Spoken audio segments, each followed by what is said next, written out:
Assalamualaikum warahmatullahi ta'ala wabarakatuh.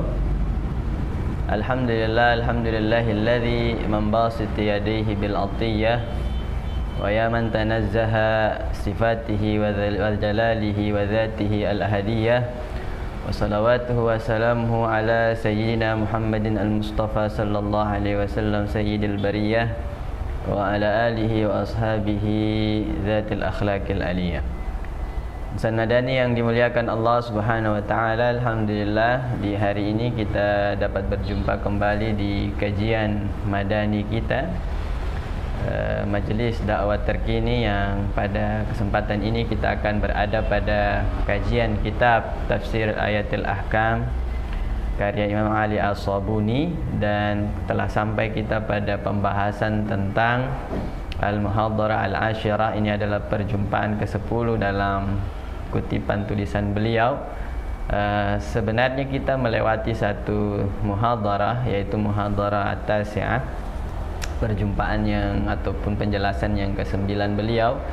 Ini kita lewati karena sudah pernah kita jelaskan dan terangkan pada kesempatan-kesempatan sebelumnya di bulan Ramadan yang berkaitan dengan masyru'iyati shaum Ramadan, yaitu syariat puasa ya di bulan Ramadan. Dan oleh karena itu, karena sudah terbahas pada kesempatan-kesempatan lalu, maka kita lewati pada pembahasan yang ke-9 itu menuju pembahasan yang ke-10, di mana Imam Ali As-Sabuni menerangkan tentang masyru'iyatul qitali fil Islam, yaitu syariat perang dalam agama Islam. Insan madani yang dimuliakan Allah, terlebih dahulu perlu kita insyafi bahwa perdamaian, ya, ketenangan, harmonisme itu dijunjung tinggi oleh Islam. Hal ini dibuktikan dengan banyaknya aturan-aturan yang kemudian membela kita ataupun melindungi kita daripada hal-hal yang sifatnya buruk, ya. Misalnya kita akan dapatkan pada peraturan-peraturan kenapa kita dilarang mencuri, atau mencuri itu dilarang. Kemudian kenapa sampai perampokan, perompakan ataupun perzinahan itu dilarang, karena itu mengganggu harmonisme ataupun ketenangan, kedamaian yang berada di masyarakat atau sekitar kita. Nah, Islam sangat menjunjung tinggi itu. Namun memang tidak bisa kita pungkiri dan bisa jadi tidak bisa dihindari dalam satu keadaan. Ada orang-orang tertentu yang memang mereka punya sifat yang suka merusak, suka membuat keonaran, suka membuat kerusakan. Maka Islam kemudian memberikan satu penekanan dalam ajaran aturannya, yaitu al-qital, yaitu peperangan. Bisa juga insan madani, peperangan ini juga kita maklumi pada saat ini itu adalah sesuatu yang menghancurkan dan membumi hanguskan. Bisa jadi kita lihat di akhir-akhir peperangan Timur Tengah, ya, di mana orang-orang yang tidak bersalah kemudian binasa, dan perumahan-perumahan yang kemudian megah menjadi luluh lantah. Itu semua yang menjadi panorama yang kita temukan dalam peperangan hari ini. Namun Islam tidak seperti itu yang kemudian menjadi image peperangan itu. Peperangan adalah sesuatu yang terjadi diakibatkan karena bisa itu adalah pembelaan, bisa itu adalah dakwah.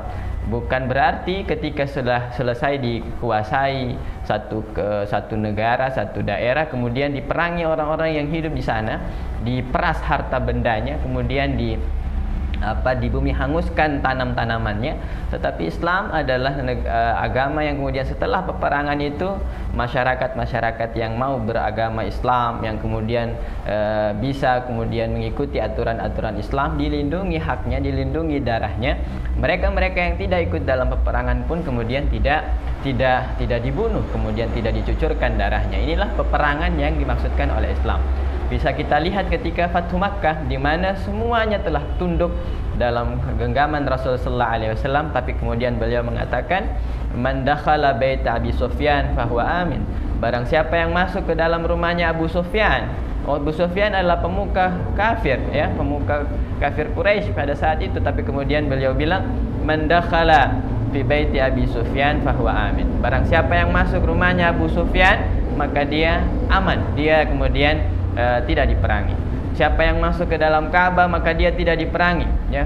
Izhabu ayuhan nas izhabu, kalian semuanya pergi saja, ya, kalian semua berpencarlah, wa antum muntulaqa, karena kalian semuanya telah dibebaskan. Jadi Rasulullah sallallahu alaihi wasallam konsep peperangan, ya, panorama peperangan dalam Islam itu bukan seperti yang kita lihat pada hari ini. Peradaban itu terlalu jauh, ya, terlalu kotor, kemudian baru terlalu busuk, kemudian kita sandingkan dengan panorama perang yang kemudian yang dimafhumi oleh agama Islam. Insan madani yang dimuliakan Allah, di surat Al-Baqarah, lanjutan daripada ayat-ayat sebelumnya, ya, ini mengandung hukum di surah Al-Baqarah ayat yang ke-190 dan sampai dengan 195. Saya bacakan ayatnya. A'udzubillahi minasyaitonirrajim. وَقَاتِلُوا فِي سَبِيلِ اللَّهِ الَّذِينَ يُقَاتِلُونَكُمْ وَلَا تَعْتَدُوا إِنَّ اللَّهَ لَا يُحِبُّ الْمُعْتَدِينَ وَاقْتُلُوهُمْ حَيْثُ ثَقِفْتُمُوهُمْ وَأَخْرِجُوهُمْ مِنْ حَيْثُ أَخْرَجُوكُمْ وَالْفِتْنَةُ أَشَدُّ مِنَ الْقَتْلِ وَلَا تُقَاتِلُوهُمْ عِنْدَ الْمَسْجِدِ الْحَرَامِ حَتَّى يُقَاتِلُوكُمْ فِيهِ فَإِنْ قَاتَلُوكُمْ فَاقْتُلُوهُمْ كَذَلِكَ جَزَاءُ الْكَافِرِينَ فَإِنِ انْتَهَوْا فَإِنَّ اللَّهَ غَفُورٌ رَحِيمٌ وَقَاتِلُوهُمْ حَتَّى لَا تَكُونَ فِتْنَةٌ وَيَكُونَ الدِّينُ لِلَّهِ فَإِنِ انْتَهَوْا فَلَا عُدْوَانَ إِلَّا عَلَى الظَّالِمِينَ الشَّهْرُ الْحَرَامُ بِالشَّهْرِ الْحَرَامِ وَالْحُرُمَاتُ قِصَاصٌ فَمَنِ اعْتَدَى عَلَيْكُمْ فَاعْتَدُوا عَلَيْهِ مِثْلَ مَا اعْتَدَى عَلَيْكُمْ وَاتَّقُوا اللَّهَ وَاعْلَمُوا أَنَّ اللَّهَ مَعَ الْمُتَّقِينَ وَأَنْفِقُوا فِي سَبِيلِ اللَّهِ وَلَا تُلْقُوا بِأَيْدِيكُمْ إِلَى التَّهْلُكَةِ وَأَحْسِنُوا إِنَّ اللَّهَ يُحِبُّ الْمُحْسِنِينَ. Surat Al-Baqarah 190 sampai 195 inilah kemudian dikutip oleh Imam Ali As-Sabuni sebagai ayat yang kemudian disyariatkannya kita berperang di dalam agama Islam. Memang nanti di muhadarah yang ke-11, ya, atau yang ke-12 juga nanti akan kita temukan al-qital juga, tentang pembahasan tentang peperangan. Al-qitalu fi syahril haram, ya, fi syahril hurum, ya, peperangan di bulan-bulan yang haram, ya, di bulan-bulan yang kemudian diharamkan Allah Subhanahu wa taala. Jadi ada dua pembahasan tentang peperangan, namun Imam Ali mengutip surat Al-Baqarah 190 sebagai awal dari pembahasan tentang peperangan. Insan madani yang menarik dalam tahlil lafzi atau uraian-uraian kata yang kemudian perlu kita resapi itu adalah al-fitnah. Kata fitnah, kita biasa mengatakan fitnah itu, ya, fitnah lebih kejam daripada membunuh. Sebenarnya itu adalah kutipan ayat yang kita baca tadi, al-fitnatu asyaddu minal qatl.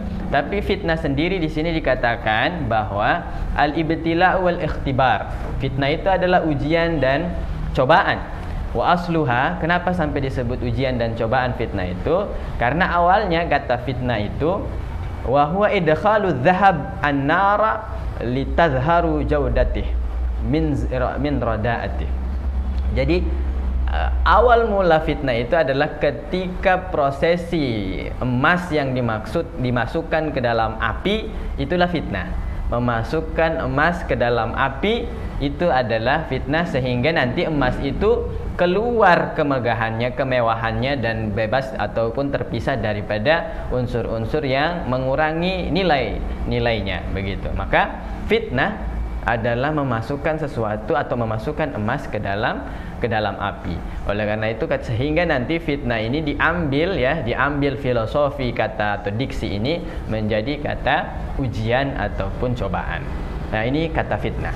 Mari kita lihat makna al-ijmali, ke makna umum daripada firman Allah Subhanahu wa taala di surat Al-Baqarah 190. Yaqulullah jalla thana'u ma makna. Allah Subhanahu wa taala mengatakan, berfirman sebagaimana maknanya, qatilu ayyuhal mu'minun. Perangilah wahai orang-orang beriman fi sabili ala'i kalimatillah.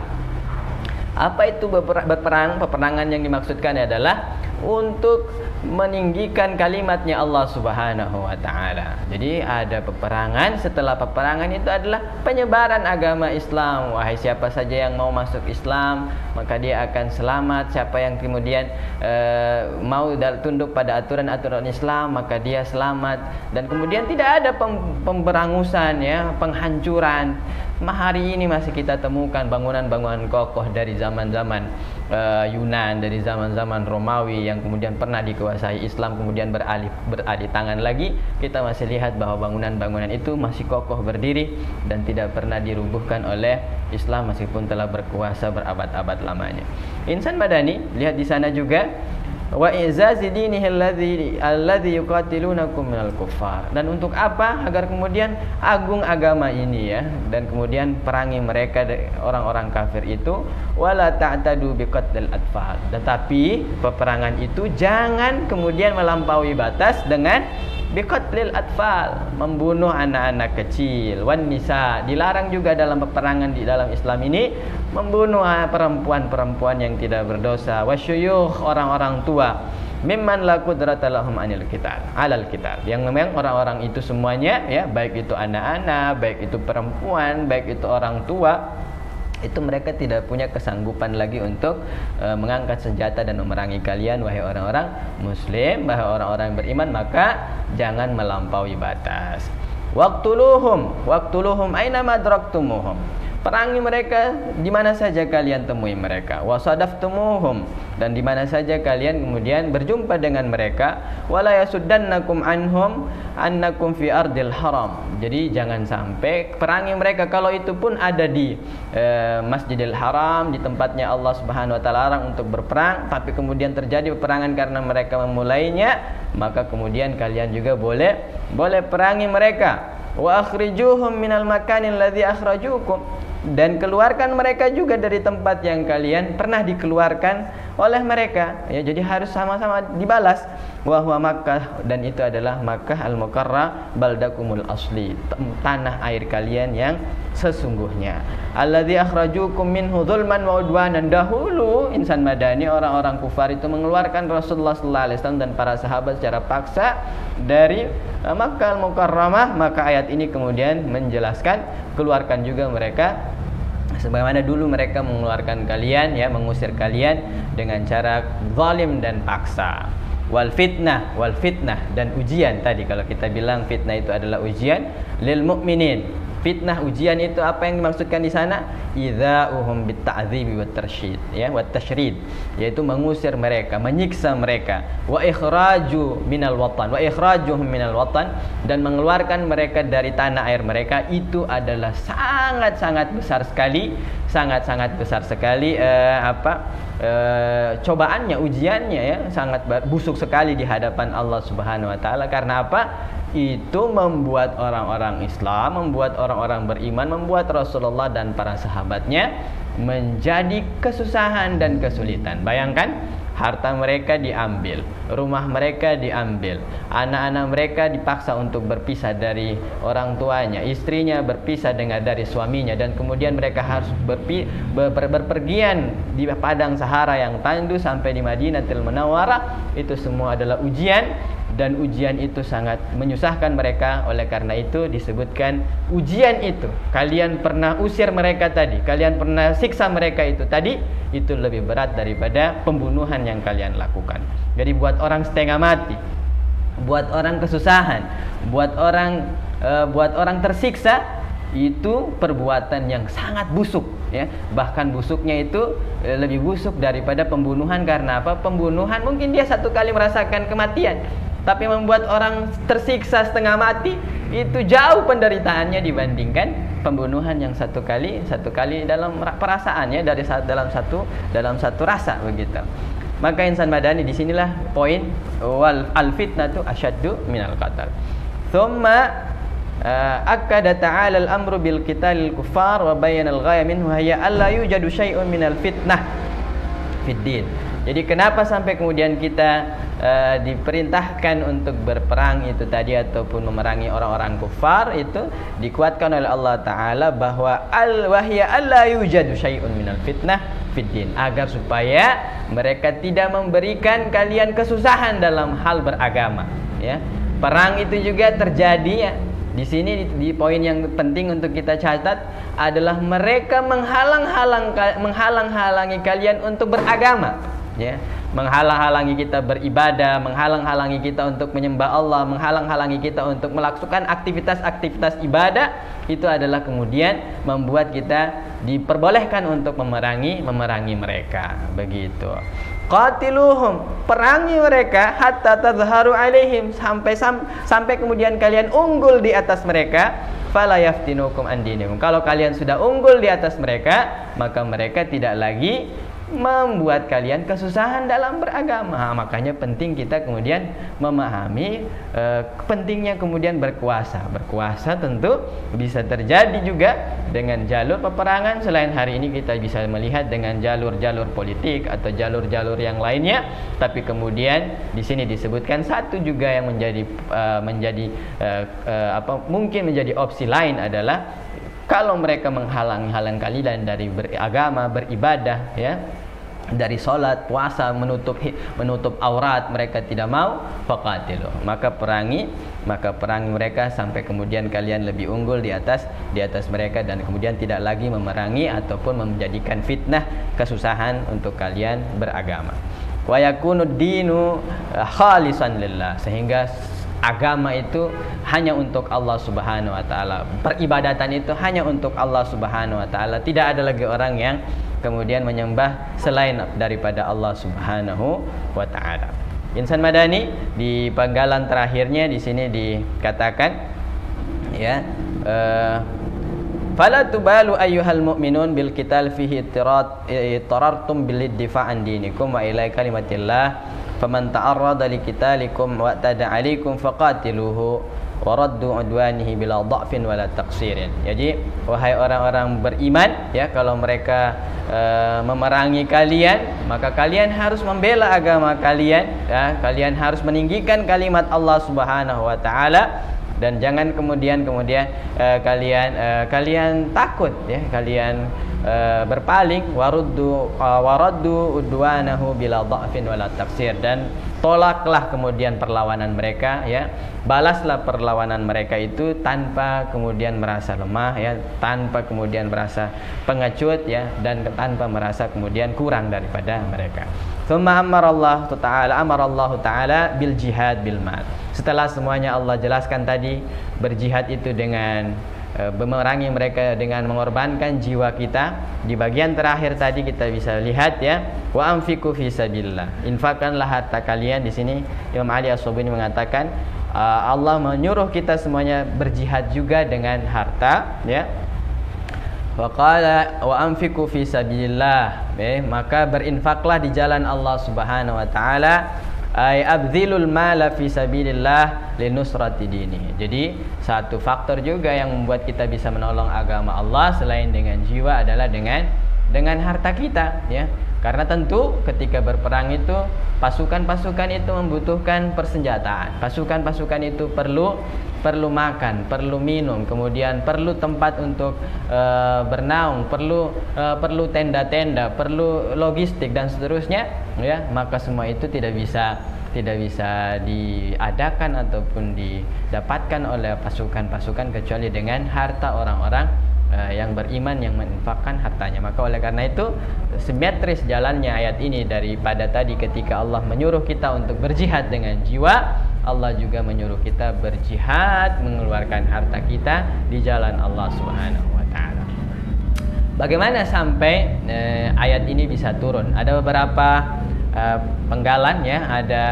Ada satu misalnya diriwayatkan oleh Ruya anna Rasulullah sallallahu alaihi wasallam lasudda anil bait, bahwa pada suatu waktu kita ketahui Rasulullah SAW melakukan perjanjian Hudaybiyah, di mana perjanjian itu beliau dilarang untuk masuk Makkah untuk berhaji pada tahun ke-6 Hijriah. Kemudian dibolehkan untuk tahun selanjutnya, yaitu tahun ke-7 Hijriah. Maka kemudian pada saat tahun ke-7 Hijriah, di momen-momen mau berhaji, para sahabat kemudian ragu lagi. Bisa nanti orang kafir Quraisy itu tidak mau mengizinkan kita lagi untuk masuk, ya. Kalau sudah tidak mengizinkan masuk, maka kita juga dilarang untuk berperang di bulan-bulan yang haram, ya.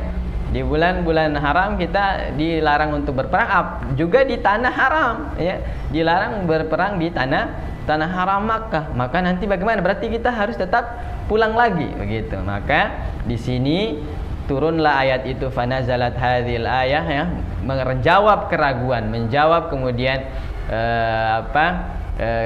rasa pesimis para sahabat itu. Turunlah ayat waqatilu fi sabilillahi alladzina yuqatilukum.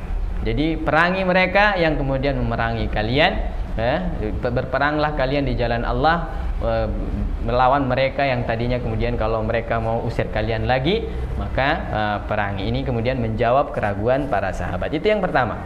Kemudian wa ruwiya annal musyrikina qalu Nabi sallallahu alaihi wasallam. Orang-orang musyrik juga pernah bertanya pada Rasulullah sallallahu alaihi wasallam, wahai Nabi, apakah kalian dilarang untuk memerangi kami di bulan-bulan yang haram? Maka Nabi menjawab, ya, kami dilarang memerangi atau berperang di bulan-bulan yang haram. Bulan haram itu apa saja?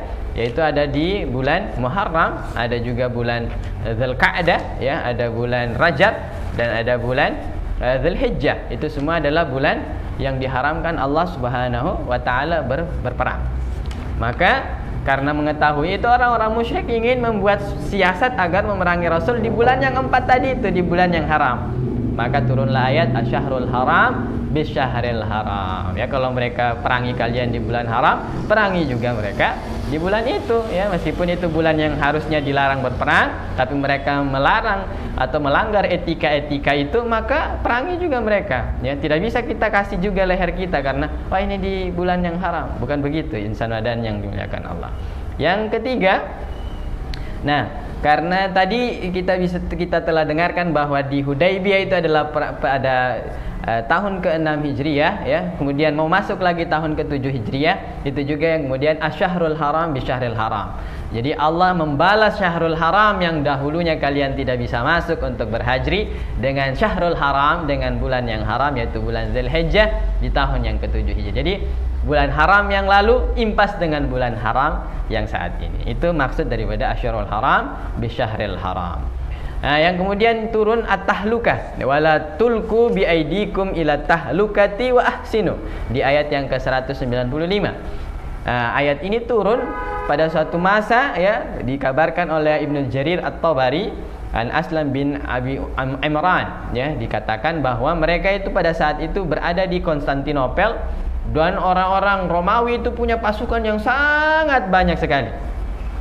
Nah, tiba-tiba ada satu orang dari pasukan orang Islam ini, pada pasukan kaum muslimin ini masuk. Satu orang ini masuk dan menerjang pasukan yang banyak sekali itu.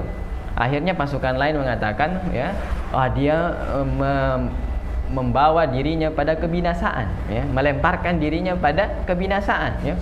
Dia sendiri tapi melawan ribuan itu, pasti dia akan binasa, akan mati. Maka kemudian Abu Ayyub Al-Ansari, sahabat Rasulullah SAW, yang kemudian juga wafat di Konstantinopel, ya, dikuburkan di Konstantinopel, beliau mengatakan bukan untuk ini ayat ini diturunkan, bukan untuk binasa di situ, bukan yang seperti itu dimaksudkan. Tapi kemudian beliau bilang, dulu kami kemudian ketika Islam ini sudah dimenangkan Allah Subhanahu wa taala, sudah Fathu Makkah, kekayaan-kekayaan sudah kemudian banyak dimiliki oleh orang-orang Islam, ya. Kemudian kami kemudian berkata, dulu kami menyedekahkan uang, ya, kami keluarkan harta untuk agama ini. Bagaimana kemudian, apakah nanti akan ada balasan daripada harta yang kami telah berikan itu, ya. Jadi ada selentingan dari para sahabat, ya, Rasulullah SAW, bahwa mereka juga pengen harta itu. Nah, kemudian turunlah ayat wa anfiqu fi sabilillah. Jadi harta itu sayangnya kita infakkan di jalan Allah, bukan untuk kemudian menjadi sebuah kemegahan yang kita timbun-timbun, tapi dia menjadi satu investasi kita untuk berjuang di jalan Allah Subhanahu wa taala. Disebutkan wa anfiqu fi sabilillah, berinfaklah kalian di jalan Allah, wala tulku biaidikum ila tahluka, dan jangan kalian ceburkan tangan kalian ke dalam kebinasaan, atau jangan kalian ceburkan diri kalian ke dalam kebinasaan. Jadi kebinasaan itu yang dimaksud oleh agama kita. Kebinasaan yang dimaksud oleh al-Islam itu adalah di mana kita tidak mau berinfak di jalan Allah Subhanahu wa taala. Bukan mati kemudian menerobos pasukan yang ribuan itu, bukan, ya, atau mencederai diri kita dengan mengorbankan diri di tengah-tengah pasukan musuh, bukan. Tapi di mana kita tidak mau berinfak di jalan Allah Subhanahu wa taala, di mana kita tidak mau mengeluarkan dana kita untuk dakwahnya Allah Subhanahu wa taala, di mana kita tidak mau untuk membantu agamanya Allah Subhanahu wa taala, berarti di saat itulah kita masuk dalam kategori at-tahluka, masuk di saat di mana orang-orang itu adalah orang-orang yang binasa. Insan madani yang dimuliakan Allah, kemudian kita akan memasuki masa lataifut tafsir, sentuhan-sentuhan yang lembut yang kemudian dapat kita dapatkan dari tafsir ayat 190 sampai 195 ini. Disebutkan di sini la yuzkar fil Qur'anil Karim lafzul qital awil jihad illa wa huwa makrunun bi ibarati sabilillah. Tidak disebutkan perang ataupun jihad di dalam agamanya Allah, di dalam Quran ini, kecuali dia dilekatkan dengan kata sabilillah. Tidak ada peperangan dalam Quran ataupun jihad di dalam Al-Quran kecuali itu dilekatkan dengan berjuang di jalannya Allah Subhanahu wa taala, bukan untuk yang lain. Maka dia adalah kita ghayatun muqaddasatun nabilatun hiya ila kalimatillah, yaitu untuk menegakkan agamanya Allah, la as-saytarah. Bukan yang dimaksudkan itu adalah penguasaan atau penaklukan.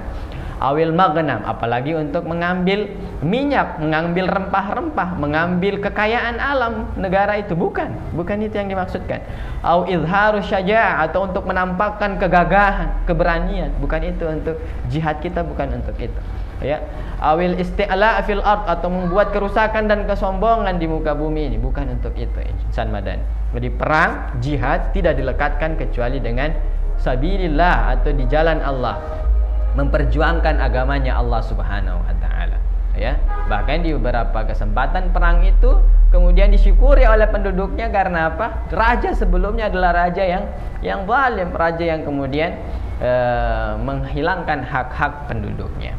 Yang berikutnya disebutkan wal fitnatu asyaddu minal qatl awil mihna wal bala alladzi yanzilu bil insan yata'adzab bi asyaddu alaihi minal qatl. Jadi tadi kita bilang bahwa membuat orang kesusahan, setengah mati, ya, membanting, ya, kemudian menghancurkan, itu jauh lebih buruk dan lebih busuk di sisi Allah Subhanahu wa taala, karena itu membuat orang susah dan kepayahan.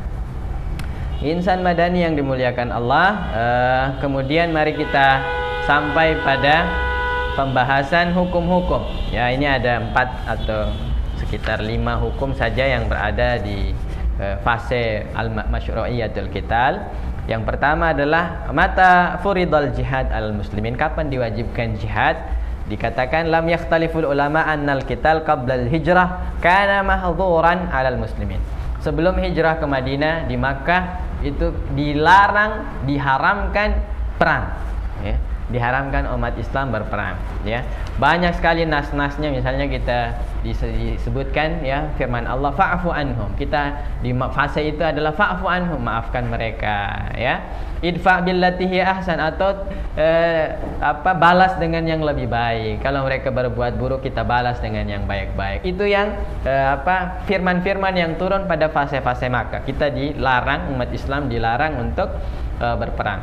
Tapi kemudian pada saat sudah di Madinah setelah hijrah Rasulullah SAW, kemudian masyru'iyatul qital ini atau syariat qital atau syariat peperangan ini dibolehkan. Pertama kemudian awalnya diizinkan, tapi kemudian yang selanjutnya adalah diwajibkan, ya. Di satu waktu dia adalah sesuatu yang wajib. Kutiba alaikumul qital, diwajibkan bagi kalian untuk berperang karena memang hal itu dibutuhkan. Kenapa di fase Madinah, di fase Makkah maksud saya, diharamkan umat Islam ini berperang? Pertama, kanu fi makkati qillatun. Mereka di Makkah itu sangat sedikit. Kalau mereka kemudian berperang di saat-saat mereka di tengah-tengah orang kafir yang mayoritas, pasti mereka binasa.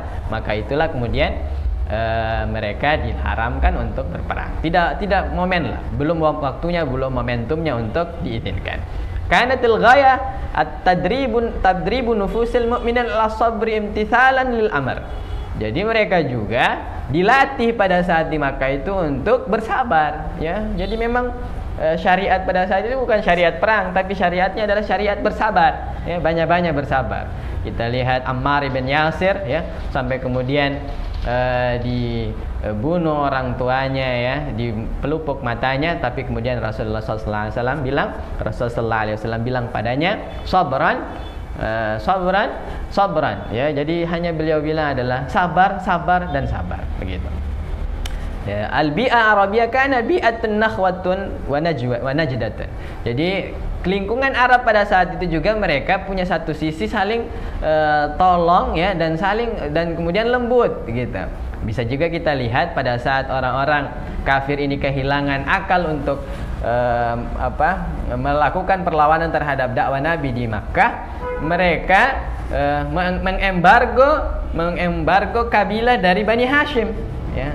Tidak boleh bertransaksi, tidak boleh kemudian berekonomi dan seterusnya dengan orang-orang itu, dan bahkan ditulis itu di dalam sebuah plakat begitu, ya, di sebuah memorandum begitu. Tapi kemudian karena melihat mereka orang-orang Islam saat itu sudah sangat kepayahan, maka mereka sendiri yang kemudian menghancurkan, ya, merobek-robek lembaran-lembaran yang kemudian mereka sepakati. Kanal muslimu fi Makkah ya'ishuna ma'abaihim wa ahlihim fil buyut. Ya, mereka waktu di Makkah itu hidup bersama bapaknya, bersama orang tuanya, bersama istri-istrinya. Kalau sudah disyariatkan perang di saat-saat mereka masih bersama-sama dengan keluarganya, maka yang terjadi adalah pertumpahan darah di setiap rumah yang dimana ada orang Islam di dalamnya, begitu. Jadi itu adalah salah satu hikmahnya juga. Kenapa sampai perang, yaitu dilarang pada saat umat Islam berada di fase saat Makkah. Hukum yang kedua, mahya awalul ayat fi tasyri'il qital. Apa awal sekali ayat yang turun untuk mensyariatkannya perang?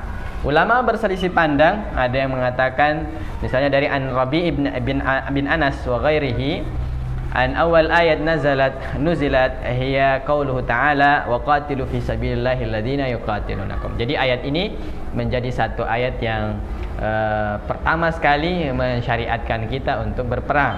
Nazalat bil Madinah, nuzilat bil Madinah, diturunkan di Madinah. Fakana Rasulullah sallallahu alaihi wasallam yuqatil man qatalahu wa yakuffu amman kafa anhu. Jadi pada saat itu kemudian Rasulullah memerangi barang siapa saja yang memeranginya. Waruyan jamaah, diriwayatkan juga dari jamaah minas sahabah minhum Abu Bakar As-Siddiq. Ada Abu Bakar As-Siddiq, Ibnu Abbas, Sa'id bin Jubair, bahwa ayat yang pertama kali turun untuk orang-orang boleh ataupun disyariatkan berperang ini adalah di surat Al-Hajj. Udzina lil ladzina yuqatiluna bi annahum zulimu. Diizinkan bagi kalian memerangi orang-orang itu karena mereka berbuat kezaliman. Wa innallaha ala nasrihim laqadir.